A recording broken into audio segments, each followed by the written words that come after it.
अगर आप भी चाहते हैं कि आपन म्यूजिक के वीडियो सबसे पहले आप तक पहुंचे, तो लाल बटन को दबाकर चैनल को सब्सक्राइब जरूर कर ले और साथ में बेल आइकन को दबाना ना भूलें।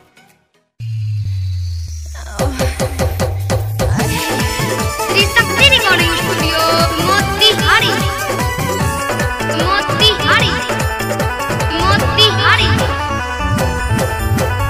माइके मोहनी मूर्तिया मन भावता बड़ा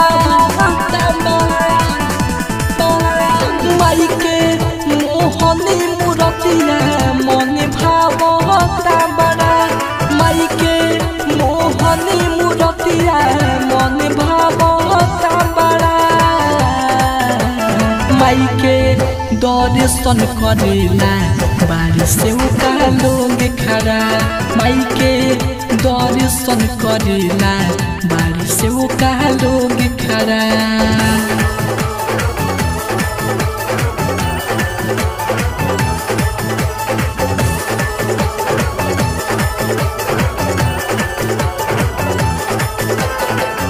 माई हंस वाहिनी के कैल पुजारी के तनु कठिन डगरे पारे हो जाई पारे हो जाई।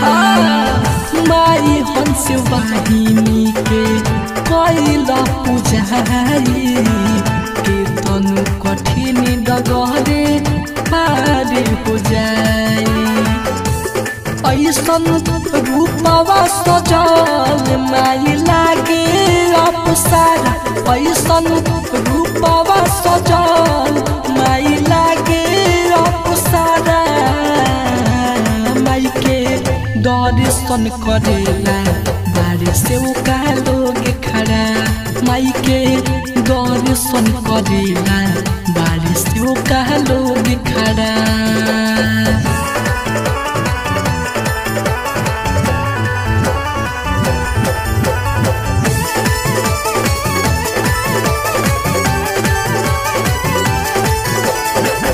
राइटर पंकज बनल से का चरहन के विकास बेदर्दी करे पूजा माई के मन से पूजा माई के मन से। राइटर पंकज बनल से का चरहन के विकास मनीष पूजन करे माई के मन से।